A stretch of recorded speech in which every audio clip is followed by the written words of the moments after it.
ठीक यहीं पर जहां यह घाटी निकलती है वहां एक प्राकृतिक जलमार्ग है। यह एक सूखी नदी है जिसे वाड़ी कहा जाता है, जिसमें चारों ओर चट्टानें बिखरी हुई हैं। किसी ने रास्ते में मौजूद सभी चट्टानों को हटाकर एक रास्ता बनाया है।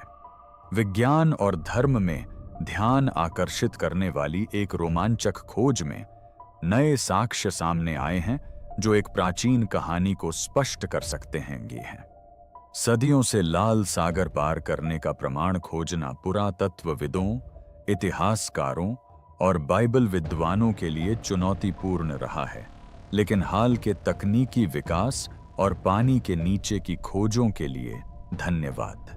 वैज्ञानिक इस पौराणिक रहस्य को सुलझाने के पहले से कहीं अधिक करीब हो सकते हैं। क्या ये नए सबूत अंततः लाल सागर पार करने की बाइबल कथा की पुष्टि कर सकते हैं? ये निष्कर्ष इस पौराणिक घटना के बारे में हमारी समझ को कैसे नया रूप दे सकते हैं? आइए हमारे साथ लाल सागर पार करने के इस असाधारण रहस्योद्घाटन की गहराई में उतरें। बाइबल में रचित महाकाव्य निर्गमन की कहानी में इस्राएल राष्ट्र पर विशेष बल दिया गया है, जिससे वह संपूर्ण कथा का केंद्र बिंदु बन जाता है। जो आधुनिक राष्ट्र के रूप में विकसित हुआ है, उसे आज बाइबल की कई सबसे आश्चर्यजनक कहानियों में नायक के रूप में चित्रित किया गया है। हजारों वर्षों तक फैली ये कहानियां बाइबल में बुनी हुई हैं, लेकिन सबसे दिलचस्प विवरण निर्गमन की पुस्तक में मिलता है।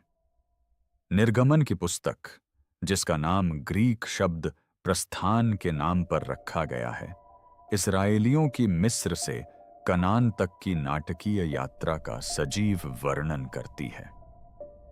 मिस्र में उन्होंने पीढ़ियों तक गुलामी सहन की थी और कनान वह भूमि थी जिसका वादा परमेश्वर ने उनसे किया था।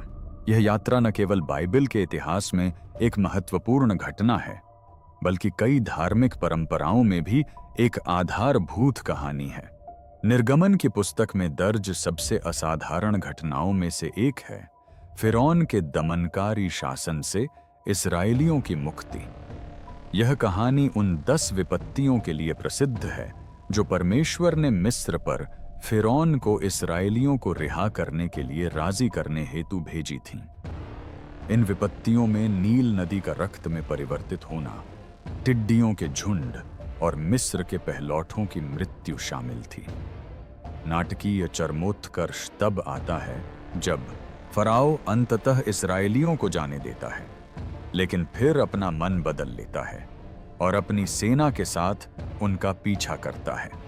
भागते हुए इस्राएली लाल सागर पहुंचते हैं और खुद को समुद्र से घिरे पाते हैं, जबकि फर्राओ की सेना पीछे से उन पर हमला कर रही होती है। बाइबल के अनुसार यहीं से कहानी में एक अविश्वसनीय मोड़ आता है। बाइबल एक आश्चर्यजनक घटना का वर्णन करती है, जिसमें लाल सागर 2 भागों में बांट जाता है और इस्राएल के लोग सूखी जमीन पर चलते हुए पार निकल जाते हैं, जबकि दोनों ओर पानी की ऊंची ऊंची दीवारें होती हैं। इस घटना को लाल सागर का 2 भागों में बांटना कहा जाता है। लाल सागर यहूदी और ईसाई दोनों परंपराओं में एक केंद्रीय कथा है। इस चमत्कार का समय और परिमाण असाधारण है, जो इस नाटकीय घटना को और भी रोमांचक बनाता है। फिरौन और उसकी सेना ने विभाजित सागर के रास्ते इस्राएलियों का पीछा किया, लेकिन ठीक उसी क्षण जब इस्राएली सुरक्षित रूप से पार कर चुके थे, पानी वापस लौट आया और मिस्र की सेना को डुबो दिया, जिससे उनका भागना असंभव हो गया। कल्पना कीजिए कि आप उन इस्राएलियों में से एक हैं जिन्होंने इस अविश्वसनीय दृश्य को देखा। यह समझाने का प्रयास कीजिए कि कैसे पानी का एक विशाल निकाय मानो अपने आप ही काम कर रहा हो। लगभग 20 लाख लोगों के लिए सूखा रास्ता बनाने के लिए 2 भागों में बांटने से हुए चमत्कार का विशाल पैमाना चौंका देने वाला है। लाल सागर, जिसे नरकटों का सागर भी कहा जाता है, लगभग 1400 मील लंबा है और इसकी गहराई अलग अलग है, लेकिन बाइबल के अनुसार यह सागर विशाल है। इसका वर्णन इस प्रकार किया गया है, मानो चमत्कारिक रूप से यह मार्ग खुल गया हो और पूरे राष्ट्र को गुजरने का मार्ग मिल गया हो। यह घटना न केवल एक उल्लेखनीय कहानी है, बल्कि दैवीय हस्तक्षेप और चमत्कारिक घटनाओं के बारे में प्राचीन धारणाओं को समझने में भी एक महत्वपूर्ण तत्व है। पुरातात्विक और ऐतिहासिक शोध ने ऐसी घटनाओं की संभावना का अध्ययन किया है। ज्वार भाटे या तेज हवाओं जैसी प्राकृतिक घटनाओं से सिद्धांतों की पड़ताल करने वाली घटनाओं के बावजूद बाइबल की कथा का समर्थन करने के लिए यह कहानी आस्था और दिव्य शक्ति का एक गहरा प्रतीक बनी हुई है, जो हजारों वर्षों से चली आ रही है और आश्चर्य और बहस को प्रेरित करती रहती है। यह आकर्षक है, लेकिन सच है। कई लोगों को यह कहानी पूरी तरह से विश्वसनीय लगती है। बाइबल के अनुसार यह असाधारण घटना ईश्वर द्वारा दुनिया के सभी राष्ट्रों, विशेष रूप से को अपनी अपार शक्ति दिखाने के लिए आयोजित की गई थी। इस्राएल के लोगों के माध्यम से इस दिव्य प्रदर्शन को ईश्वर की शक्ति और उद्देश्य का स्पष्ट संकेत माना जाता है। यही कारण है कि इसे लगभग सभी लोग स्वीकार करते हैं, सिवाय वैज्ञानिकों के। हालांकि वैज्ञानिकों का दृष्टिकोण अलग है। वे अपने विश्वासों को अनुभवजन्य साक्ष्य और तार्किक तर्क पर आधारित करते हैं। वैज्ञानिक समुदाय में किसी भी घटना को सत्य के रूप में स्वीकार करने के लिए उसे ठोस तथ्यों और सटीक आंकड़ों द्वारा समर्थित होना चाहिए। उदाहरण के लिए, ऐतिहासिक घटनाओं की पुरातात्विक खोजों के माध्यम से जांच की जाती है। दस्तावेजी अभिलेखों और भौतिक साक्ष्यों के विपरीत धार्मिक या दैवीय व्याख्याएं, जो सांस्कृतिक संदर्भों में शक्तिशाली और महत्वपूर्ण होती हैं, हमेशा वैज्ञानिक पद्धतियों के अनुरूप नहीं होती। इस तनाव का एक उल्लेखनीय उदाहरण विभिन्न धार्मिक ग्रंथों में वर्णित चमत्कारों पर बहस है।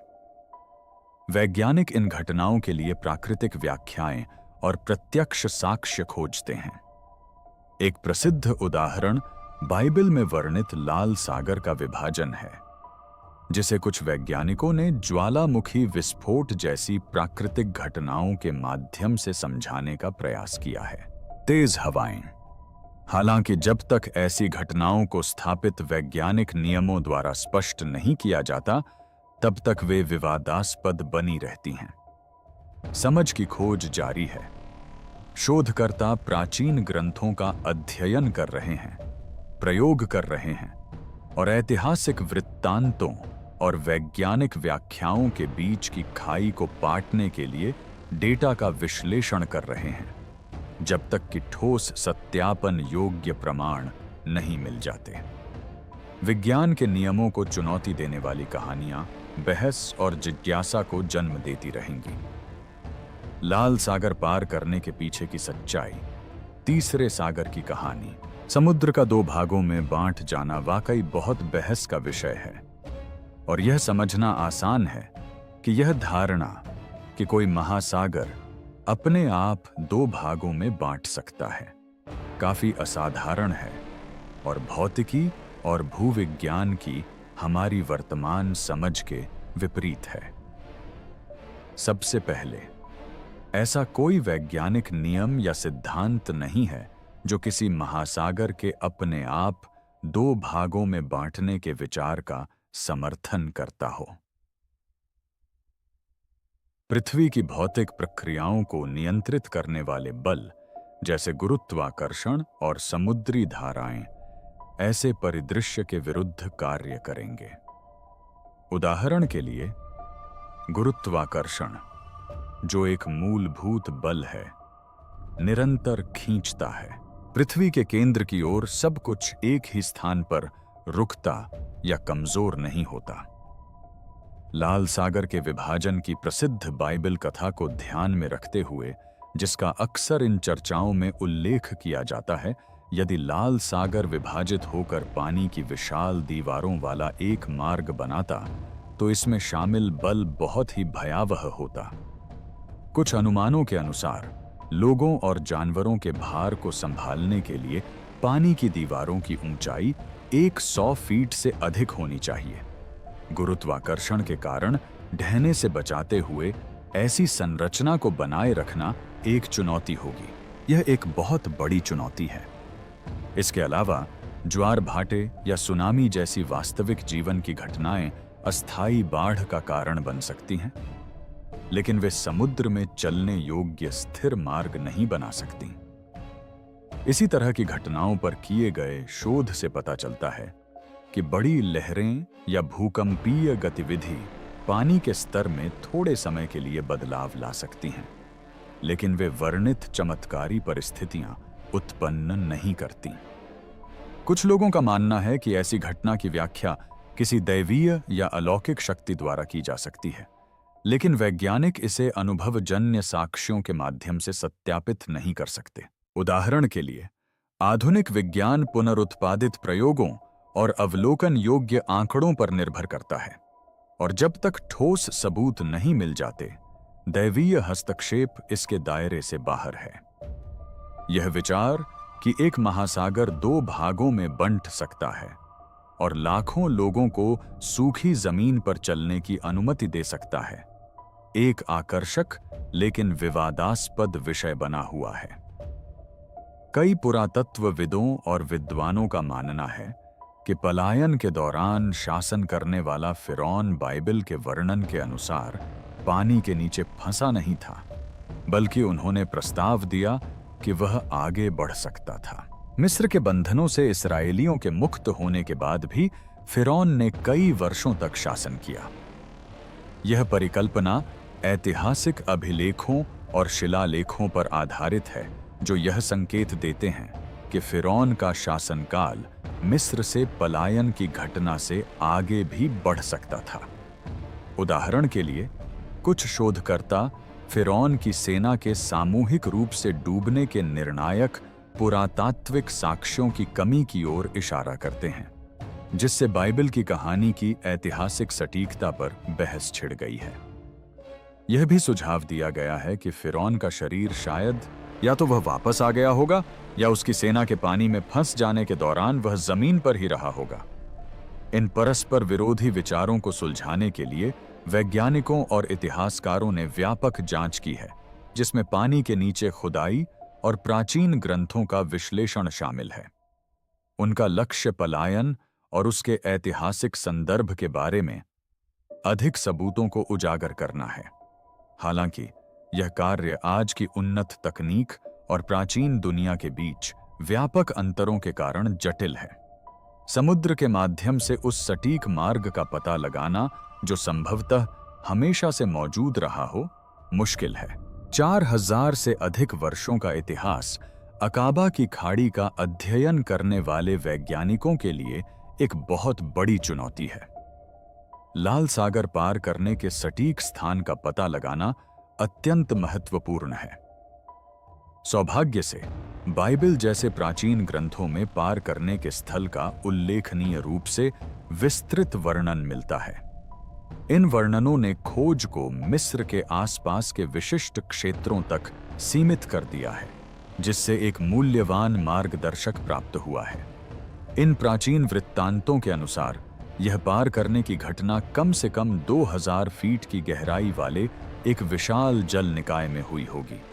गहराई की यह आवश्यकता यह महत्वपूर्ण है क्योंकि यह झीलों और उथली नदियों जैसे छोटे जल निकायों को हटाने में मदद करता है, जो पर्याप्त गहरे नहीं हैं। सिनाई प्रायद्वीप और सऊदी अरब के बीच स्थित आबा की खाड़ी इस मानदंड पर पूरी तरह से खरी उतरती है, जिसकी गहराई 1800 फीट से अधिक है। शुरुआती शोधकर्ताओं ने पहले स्वेज की खाड़ी पर ध्यान केंद्रित किया, जो एक अन्य संभावित पारगमन स्थल था, लेकिन यह क्षेत्र एक गलत विकल्प साबित हुआ। स्वेज की खाड़ी काफी उथली है, जिसकी औसत गहराई लगभग 900 फीट है। आवश्यक गहराई और शास्त्रों और सूज की खाड़ी की वास्तविक गहराई के आधार पर यह निष्कर्ष निकला कि यह वह स्थान नहीं था जहां से खाड़ी पार की गई थी। गहन खोज के बाद वैज्ञानिकों को अकाबा की खाड़ी में एक ऐसा जल निकाय मिला जो बाइबल में वर्णित खाड़ी पार करने के स्थान से पूरी तरह मेल खाता था। यह उल्लेखनीय स्थान अकाबा की खाड़ी है, जो अपनी अद्भुत विशेषताओं के लिए प्रसिद्ध है। सबसे आश्चर्यजनक खोजों में से एक अकाबा की खाड़ी की गहराई थी। यह अपने सबसे गहरे बिंदु पर लगभग 5000 फीट तक नीचे जाती है। तुलना करें तो एम्पायर स्टेट बिल्डिंग अपने एंटीना सहित लगभग 1454 फीट ऊंची है। इसलिए इस खाड़ी के सबसे गहरे हिस्से इस प्रतिष्ठित गगनचुंबी इमारत की ऊंचाई से लगभग 3 गुना अधिक हैं। इस गहराई की विशालता का अर्थ है कि बाइबल में वर्णित जल की दीवारें अविश्वसनीय रूप से ऊंची रही होंगी, जो किसी भी आधुनिक इमारत से कहीं अधिक ऊंची होंगी। कल्पना कीजिए कि हजारों फीट ऊंची जल की विशाल दीवारें इस्राएलियों के खतरनाक सफर के दौरान उनके दोनों ओर खड़ी हों। ये विशाल जल की दीवारें इतनी बड़ी रही होंगी कि संभवतः खुद को छोटा और महत्वहीन महसूस कर रहे इस्राएली लोग उनकी भव्यता को शायद ही समझ पा रहे थे, जिससे दृश्य की नाटकीयता और बढ़ जाती है। अकाबा की खाड़ी प्राचीन व्यापार मार्गों पर रणनीतिक रूप से स्थित है और क्षेत्रीय इतिहास में हमेशा से एक महत्वपूर्ण क्षेत्र रही है। यह सिनाई प्रायद्वीप और अरब प्रायद्वीप के बीच एक प्राकृतिक अवरोध का काम करती है, जिससे खाड़ी पार करने का रणनीतिक महत्व और बढ़ जाता है। मिस्र के रथों द्वारा पीछा किए जाने से यह खतरा और भी बढ़ गया होगा। रथ उस समय के अत्याधुनिक सैन्य वाहन थे जो एक दुर्जय खतरा पैदा करते थे। विशाल जल दीवारों से घिरे होने और आगे बढ़ती सेना से बचने का इजरायलियों का अनुभव विस्मयकारी और भयावह दोनों रहा होगा। बाइबल में एक नाटकीय घटना का वर्णन है, जहां एक शक्तिशाली हवा ने समुद्र को 2 भागों में बांटकर समुद्र के बीच से एक रास्ता बना दिया। इस असाधारण घटना को अक्सर लाल सागर का विभाजन कहा जाता है। इसमें न केवल पानी का विभाजन शामिल था, बल्कि लोगों को लगातार तेज हवा के झोंकों का भी सामना करना पड़ा। कई घंटों तक चलने वाली इस हवा को, जिसे कुछ विवरणों में समुद्र तल को सुखाने जितनी तेज बताया गया है, ने उनके भागने में अराजकता का तत्व जोड़ दिया। कल्पना कीजिए कि आप एक ऐसे समुदाय का हिस्सा हैं जो मिस्र में नियमित भोजन और एक निश्चित दिनचर्या के साथ एक निश्चित स्तर के आराम और स्थिरता का आदी हो चुका था। अचानक एक अकेले नेता मूसा के नेतृत्व में क्यात में ले जाया जाता है, बिना किसी स्पष्ट योजना या वादा किए गए देश तक पहुंचने की गारंटी के। यह स्थिति अविश्वसनीय रूप से तनावपूर्ण रही होगी। लोगों का डर और संदेह स्पष्ट रूप से दिखाई दे रहा था, खासकर जब वे मिस्र में रहने की प्राथमिकता व्यक्त करने के साथ साथ रेगिस्तान की कठोर वास्तविकताओं का सामना न करने की बात ने निराशा की भावना को और बढ़ा दिया, क्योंकि मिस्र की सेना से तत्काल खतरा मंडरा रहा था। मिस्रवासी अपनी उन्नत रथ तकनीक के लिए जाने जाते थे, जिसकी मदद से वे उस समय की अधिकांश अन्य सेनाओं की तुलना में तेजी से यात्रा कर सकते थे। जैसे ही इजरायली भागने लगे, 25 मील प्रति घंटे की गति से चलने वाले मिस्र के रथों ने उनका लगातार पीछा किया। 10 दिनों तक पैदल चलने के बावजूद इस्राएली अभी भी अपने पीछा करने वालों की पकड़ में आने की सीमा के भीतर थे। उनकी हताशा और भय को बढ़ाते हुए उनके मन में संभवतः यह भावना पैदा हो गई थी कि वे मिस्र की सेना के रथों से बच नहीं सकते। अब ध्यान केंद्रित करते हुए एक दिलचस्प प्रश्न उठता है, क्या अकाबा की खाड़ी वास्तव में बाइबल में वर्णित उस घटना का स्थान है जहां से लोग पार हुए थे? और यदि हां, तो वैज्ञानिक इस निष्कर्ष पर कैसे पहुंचे? केवल गहराई के आधार पर सटीक स्थल का पता लगाना संभव नहीं है। समान गहराई वाले अन्य क्षेत्र भी हो सकते हैं। लाल सागर के उत्तरी छोर पर स्थित अकाबा की खाड़ी गहन शोध का विषय रही है। हाल के अध्ययनों में सोनार मैपिंग और पनडुब्बियों सहित उन्नत जल प्रपात तकनीक का उपयोग करके क्षेत्र की गहराई का पता लगाया गया है और सुराग खोजे गए हैं। कुछ शोधकर्ताओं ने प्राचीन प्रवाल भित्तियों और जलप्रपातकालीन भू आकृतियों की खोज की है जो ऐतिहासिक ग्रंथों के विवरण से मेल खाती हैं। इसके अतिरिक्त रथ के पहियों और मानव अवशेषों जैसी कलाकृतियां भी मिली हैं जो अधिक संदर्भ प्रदान करती हैं। इन निष्कर्षों को ऐतिहासिक विवरणों के साथ जोड़कर वैज्ञानिक यह समझने के करीब पहुंच रहे हैं कि क्या यह वास्तव में प्राचीन था। पुरातत्वीय साक्ष्यों और उन्नत प्रौद्योगिकी के संयोजन से एक स्पष्ट तस्वीर सामने आती है, जिससे यह खोज न केवल ऐतिहासिक सत्य की खोज बन जाती है, बल्कि अतीत की एक रोमांचक यात्रा भी बन जाती है। अकाबा की खाड़ी के रहस्य। अरब प्रायद्वीप के उत्तर पूर्वी कोने में स्थित अकाबा की खाड़ी एक आकर्षक भौगोलिक विशेषता है जो मिस्र, जॉर्डन, इज़राइल और सऊदी अरब से घिरी हुई है। अपने संबंधों के कारण इस जल निकाय का ऐतिहासिक और बाइबल संबंधी महत्व है। निर्गमन की पुस्तक में वर्णित प्राचीन घटनाओं के साथ अकाबा की खाड़ी को विशेष रूप से रोचक बनाने वाली बात लाल सागर पार करने की बाइबल कथा में इसकी भूमिका है। अकाबा की खाड़ी लाल सागर का एक प्राकृतिक विस्तार है जो हजारों वर्षों से एक प्रमुख समुद्री मार्ग रहा है। मिस्र से इस्राएलियों के पलायन के बाइबल वृत्तांत में उन्हें एक विशाल जल निकाय को पार करते हुए दिखाया गया है, जिसे कई विद्वान अकाबा की खाड़ी मानते हैं। खाड़ी के विपरीत लाल सागर के दूसरी ओर स्थित माउंट सी है।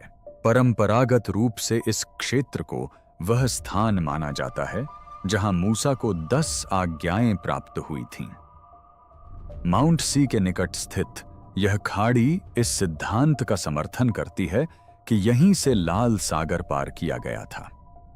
यह क्षेत्र पुरातात्विक और ऐतिहासिक शोध का केंद्र रहा है, क्योंकि विद्वान बाइबल की कथा का समर्थन करने वाले साक्ष्य खोज रहे हैं। इस क्षेत्र में रुचि को बढ़ाते हुए अकाबा की खाड़ी नाटकीय भूवैज्ञानिक संरचनाओं से घिरी हुई है। इनमें से एक संरचना संकरी घाटी है, जिसे पथ के नाम से जाना जाता है, जिसका अर्थ है प्रवेश द्वार। हिब्रू में इस घाटी का मुख है, जिसके दोनों ओर ग्रेनाइट की विशाल दीवारें हैं जो एक प्राकृतिक मार्ग बनाती हैं। यह मार्ग बाइबल में वर्णित संकरे रास्ते से मेल खाता है। बाइबल में उस नाटकीय दृश्य का वर्णन है जब इस्राएलियों ने पीछे मुड़कर देखा और फिरौन की सेना को आगे बढ़ते हुए और विशाल समुद्र को अपने सामने पाया। यह एक महत्वपूर्ण स्थान को इंगित करता है। यह स्थान बाइबल में वर्णित उस घटना से मेल खाता है जिसमें ईश्वर ने इस्राएलियों की रक्षा के लिए हस्तक्षेप किया था। निर्गमन की पुस्तक में वर्णित कहानी के अनुसार बादल का एक स्तंभ नीचे आया और मिस्र की सेना को उसमें धकेल दिया। जब इस्राएली लाल सागर पार कर रहे थे, तब घोर अंधकार छाया हुआ था। पिहा अरोथ नामक घाटी इस वृत्तांत में महत्वपूर्ण भूमिका निभाती है। यह प्राकृतिक मार्ग वाडी वाटियर नामक क्षेत्र की ओर जाता है, जो उस स्थिति में एक केंद्रीय बिंदु होता यदि यह स्थान वास्तव में पलायन का स्थल होता। आश्चर्यजनक रूप से इस क्षेत्र का भूगोल अभी भी इस सिद्धांत का समर्थन करता है। लाल सागर पार करना बाइबल के इतिहास में सबसे अधिक चर्चित घटनाओं में से एक है, और यह विशेष घाटी प्राचीन ग्रंथों में दिए गए भौतिक विवरण से अच्छी तरह मेल खाती है। हालांकि भूदृश्य में कुछ परिवर्तन हुए हैं। सदियों से नाटकीय रूप से परिवर्तित हो चुके आधुनिक बुनियादी ढांचे जिनमें सड़कें और इमारतें शामिल हैं, अब इस क्षेत्र के अधिकांश भाग को कवर करते हैं। अकाबा की खाड़ी, जो कभी एक दूरस्थ और अज्ञात जल क्षेत्र हुआ करती थी, आज एक व्यस्त अंतर्राष्ट्रीय जहाजरानी मार्ग बन गई है। यह मृत सागर से आने वाले उत्पादों सहित वैश्विक व्यापार के एक महत्वपूर्ण हिस्से को संभालती है। विशेष रूप से रोचक बात यह है कि इन व्यस्त जल क्षेत्रों के नीचे वैज्ञानिकों ने ऐसे साक्ष्य खोजे हैं जो लाल सागर पार करने के बाइबल के वृत्तांत की पुष्टि कर सकते हैं। आबा की खाड़ी में मिले जलमग्न अवशेष और कलाकृतियां एक प्राचीन घटना की ओर इशारा करती हैं जो बाइबल के वर्णन से मेल खाती है। अब जब उन्होंने बाइबल में वर्णित उस स्थान की सफलतापूर्वक पहचान कर ली है जहां से समुद्री यात्रा हुई थी और विवरण इतने सटीक रूप से मेल खाते हैं, तो वे विश्वासपूर्वक कह सकते हैं कि एक महत्वपूर्ण उपलब्धि हासिल की गई है। साक्ष्यों का यह मेल न केवल बाइबल के वर्णन को विश्वसनीयता प्रदान करता है, बल्कि यह भी बताता है कि कहानी में सत्य का अंश हो सकता है। उदाहरण के लिए इस क्षेत्र में मिले पुरातात्विक निष्कर्ष। इस क्षेत्र में प्राचीन अवसंरचना के अवशेष मिले हैं जो बाइबल में वर्णित लाल सागर पार करने की घटना से मेल खा सकते हैं। इसके अलावा वॉडी वायर के नाम से जाने जाने वाले इस क्षेत्र में चल रहे शोध से विशेष रूप से महत्वपूर्ण जानकारी मिली है। बरसात के मौसम में यह क्षेत्र पानी के विशाल विस्तार में बदल जाता है, कभी-कभी इतना अधिक कि यह पास की आधुनिक सड़क को भी डुबो देता है, जो समय के साथ हुए भौगोलिक परिवर्तनों को दर्शाता है। अब समय है आज के सब्सक्राइबर पिक का।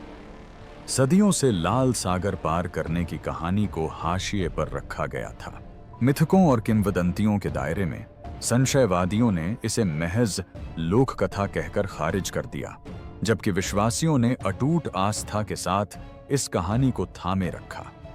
फिर 2024 की भीषण गर्मी में सब कुछ बदल गया। डॉक्टर एलेना मार्टिनेज के नेतृत्व में साहसी समुद्री पुरातत्वविदों की एक टीम सिनाई प्रायद्वीप के पास समुद्र तल की खोज कर रही थी। यह अभियान प्राचीन पांडुलिपियों में मिले एक आकर्षक सुराग से प्रेरित था। लहरों के नीचे खोए रथों का संदर्भ। वर्षों की खोज के बावजूद उन्हें अभी तक कुछ भी उल्लेखनीय नहीं मिला था। एक उमस भरी दोपहर को चालक दल की पनडुब्बी ने समुद्र तल का स्कैन किया। सोनार पर कई असामान्य आकृतियां दिखाई दीं। उत्सुकता से धड़कते दिलों के साथ वे और गहराई में उतरे। जो उन्होंने देखा उससे वे अवाक रह गए। रथों के पहियों की कतारें पूरी तरह से संरक्षित थीं। तलछट की परतों के नीचे चमक रही थीं। उनके बीच मानव और घोड़े की हड्डियां रहस्यमय ढंग से शांत पड़ी थीं, एक विनाशकारी घटना के गवाह। डॉक्टर मार्टिनेज और उनकी टीम ने सावधानीपूर्वक उस स्थल की खुदाई की और चित्रलिपि का पता लगाया जो एक महान पलायन और समुद्र के चमत्कारिक विभाजन की कहानी कहती थी।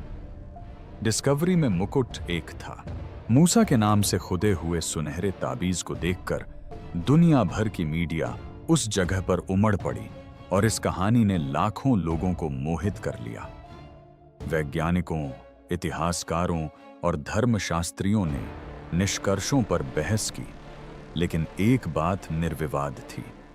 सबूत बेहद पुख्ता थे। लाल सागर पार करना अब सिर्फ एक कहानी नहीं रह गई थी, बल्कि यह एक ऐतिहासिक घटना थी जो समुद्र की गहराइयों में अंकित हो गई थी। इस खोज ने आस्था और विज्ञान के अंतर संबंधों पर चर्चा को फिर से जीवंत कर दिया।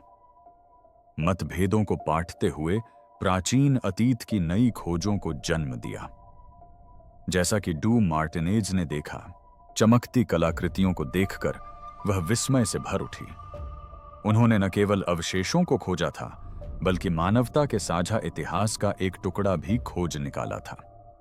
क्या ये खोजें अंततः इस रहस्य को सुलझा पाएंगी कि इतनी महत्वपूर्ण घटना कैसे घटी? नीचे टिप्पणी अनुभाग में अपने विचार हमारे साथ साझा करें। प्राचीन यह देखा गया कि ये पत्थर जानबूझकर विस्थापित किए गए प्रतीत होते हैं, जिससे एक विशिष्ट मार्ग बनता है। यह दिलचस्प संरचना बताती है कि यह क्षेत्र संभवतः एक शक्तिशाली हवा या किसी अन्य प्राकृतिक घटना से आकारित हुआ होगा, जो संभवतः लाल सागर के विभाजन के बाइबल वर्णन से मेल खाता है, जिसने सूखी भूमि का एक मार्ग बनाया था। महत्वपूर्ण क्षण तब आया जब शोधकर्ता रॉन व्हाइट ने पानी में डूबे एक प्राचीन स्तंभ का पता लगाया। पहली नजर में स्तंभ एक साधारण कलाकृति जैसा प्रतीत होता था, जो देखने में अप्रासंगिक लगता था। हजारों साल पहले घटी एक ऐतिहासिक घटना की महाकाव्य कथा से प्रेरित यह साधारण सी दिखने वाली खोज असाधारण साबित हुई। सावधानीपूर्वक खंभे को निकालकर साफ करने पर पता चला कि पानी के लंबे समय तक संपर्क में रहने के कारण काफी कटाव होने के बावजूद कलाकृति पर प्राचीन हिब्रू शिलालेख अभी भी मौजूद थे। यह अपने आप में एक उल्लेखनीय उपलब्धि थी, क्योंकि उस युग के हिब्रू शिलालेख दुर्लभ हैं और अक्सर खराब स्थिति में संरक्षित होते हैं। सभी को आश्चर्यचकित करते हुए शिलालेख अभी भी सुपाठ्य थे। इस स्तंभ की पहचान राजा सोलोमन द्वारा स्थापित स्तंभ के रूप में की गई है। ऐसा प्रतीत होता है कि यह प्राचीन स्तंभ एक महत्वपूर्ण स्थान को चिह्नित करने के लिए बनाया गया था, जो लाल सागर पार करने का संभावित स्थल है, जो बाइबल के इतिहास की एक महत्वपूर्ण घटना है। यह स्तंभ न केवल एक ऐतिहासिक चिह्न के रूप में कार्य करता है, बल्कि बाइबल में वर्णित नाटकीय घटनाओं को श्रद्धांजलि भी देता है। हालांकि यह पार करने का कोई ठोस प्रमाण नहीं देता है, लेकिन यह इस खोज में मूल्यवान संदर्भ जोड़ता है कि क्या हुआ होगा।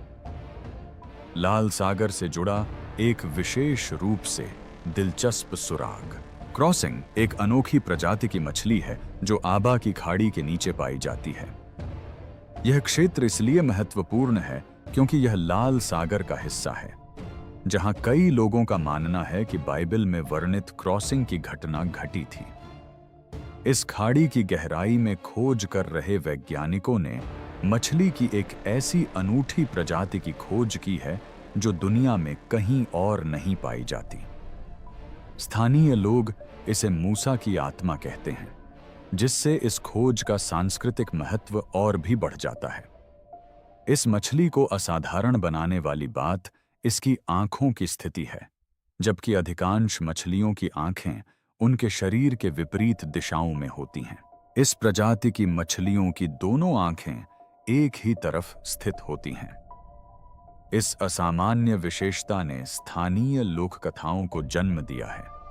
लोक कथाओं के अनुसार जब मूसा के आदेश पर लाल सागर 2 भागों में बंट गया, तो यह मछली पूरी तरह से 2 हिस्सों में विभाजित हो गई, जो उस घटना का प्रतीक है।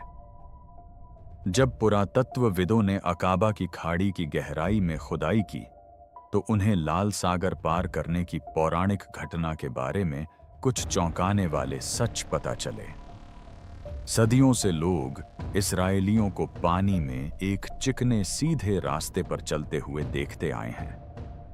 हालांकि हाल ही में किए गए पानी के नीचे के अन्वेषणों से पता चला है कि अकाबा की खाड़ी, जो लाल सागर का हिस्सा है, की वास्तविकता बिल्कुल अलग है। यहां का समुद्री तल अत्यधिक अनियमित है।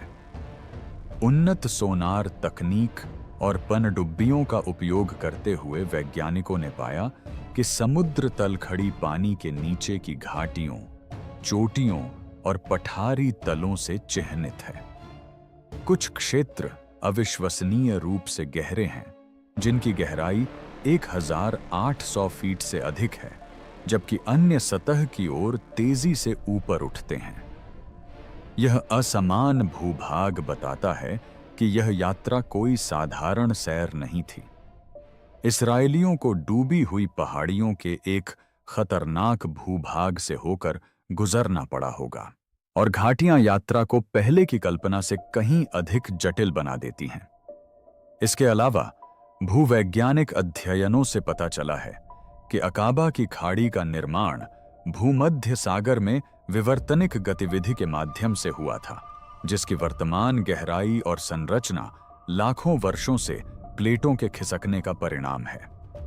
इसका अर्थ है कि पानी के नीचे के भूभाग का इतिहास नाटकीय परिवर्तनों से भरा है, जो रहस्य में एक और परत जोड़ता है। दिलचस्प बात यह है कि खाड़ी के पानी के नीचे के भूभाग की जटिलता ही पुरातत्वविदों के लिए एक महत्वपूर्ण सुराग बन गई। विभिन्न गहराइयां और ऊबड़-खाबड़ भू आकृतियां उन्हें संभावित रास्तों और कलाकृतियों की पहचान करने में मदद करती हैं, जिससे पारगमन की वास्तविक प्रकृति पर प्रकाश पड़ता है और इस प्राचीन घटना की अधिक सटीक तस्वीर सामने आती है। बाइबल के अनुसार लाल सागर के रहस्योद्घाटन में फराओ और उसकी सेना ने इस्राएलियों का पीछा करते हुए उन्हें लाल सागर के बीचों बीच खुले एक चमत्कारिक सूखे रास्ते से गुजारा। निर्गमन की पुस्तक में वर्णित इस घटना को अक्सर लाल सागर का विभाजन कहा जाता है। मूसा के नेतृत्व में इस्राएली सूखे समुद्र के किनारे से सुरक्षित रूप से पार हो गए, लेकिन फराओ की सेना ने उनका पीछा किया। समुद्र के बीचों बीच आपदा आ गई। रथों में अचानक खराबी आने लगी। प्राचीन मिस्र के रथ परिष्कृत युद्ध मशीनें थे, जिनमें पहिए लगे होते थे और अक्सर जटिल डिजाइनों से सजाए जाते थे। हालांकि फिरौन के रथों के पहिए गिरने लगे और रथ फंस गए, जिससे सैनिकों के लिए आगे बढ़ना या पीछे हटना असंभव हो गया।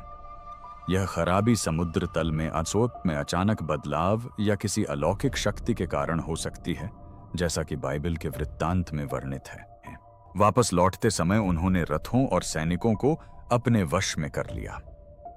इस घटना का वर्णन एक अराजक दृश्य प्रस्तुत करता है, जहां फंसे और शक्तिहीन सैनिकों को एक भयानक संघर्ष का सामना करना पड़ा होगा। अत्यधिक बल के साथ वापस लौटते पानी ने एक शक्तिशाली धारा का निर्माण किया होगा, जो सतह के नीचे सब कुछ बहा ले गई होगी। इस विनाशकारी घटना में अनुमानित 600 रथ शामिल थे, जो एक प्राचीन सेना के लिए एक बड़ी संख्या थी। रथ, सैनिकों के हथियार और कवच सहित पानी में बह गए होंगे। आज समुद्र की गहराइयों में वैज्ञानिक और पुरातत्वविद अनुमान लगा रहे हैं कि इस घटना के अवशेष अभी भी समुद्र तल पर संरक्षित हो सकते हैं।